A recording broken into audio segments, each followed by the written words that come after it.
new Skull Island series showcased the best of Kong's brutal nature, but it also revealed why sometimes the king of the monster island takes it too far. Epic monster fights are something we all want to see, but in the lore of the MonsterVerse, Kong's decision to attack the feasting Chameleon Island predators doesn't quite add up. Or does it? Let's talk about these beasts first though. Coming in likely around 100 to 125 feet or nearly 40 meters in length, these pack-hunting gigantic reptiles were efficient hunters and fighters.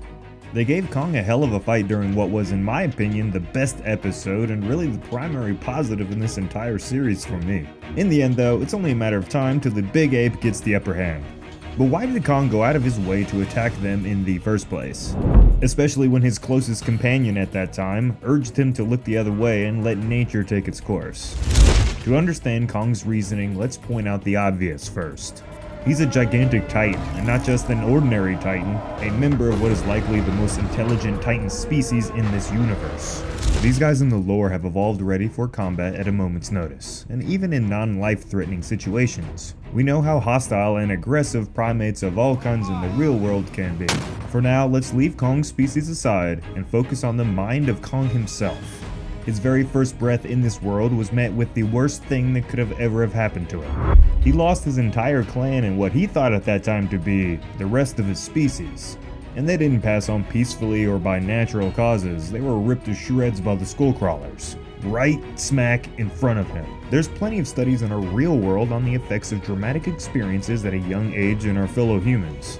And with everything we know about this species in the lore, we can assume that the Kongs would have similar experiences regarding PTSD and how to handle it. In plain talk, Kong is completely unfazed by the thought of gore, brutality, killing, and death. It was the very first thing he ever saw in life. In the series, we see how Kong looks almost happy to go fight the lesser monsters. Sure, he may get hurt, but he's bigger, stronger, and smarter than them, so his odds of winning were already high, even against 3. He showcases a sense of pleasure in the thought of killing these beasts, and lets it blind his mind enough to put even the ones he cares for in harm's way, almost causing the death of the tribal girl who he had at that time a deep bond with in the lore. But it's not like Kong is completely in the wrong for wanting to attack predators. He already knew what happens when an aggressive species gets too out of control on Skull Island with the skullcrawlers. So it's not hard to see why he would want to smash the life out of any predator that poses a threat to the island as a whole. Except himself, of course. Which you can go watch in this video right up here in the corner of the screen now, and learn how Kong was secretly causing the destruction of Skull Island. So to answer the question of why Kong attacked these reptilian monsters eating the buffalo corpse, well, it all goes back to his very harsh and unfair younger years.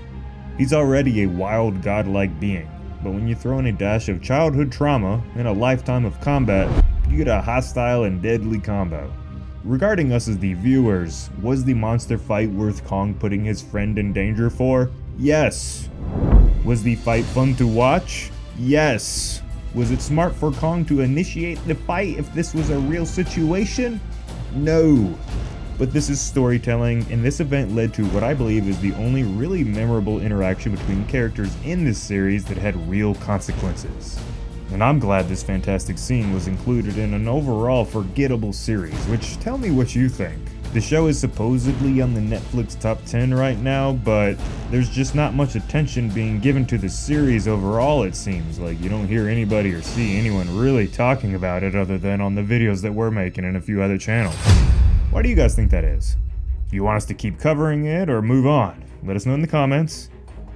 We got Comic-Con coming up, guys, so here's hoping we get our first look at the new Godzilla series, as well as maybe the Toho movie if we're lucky.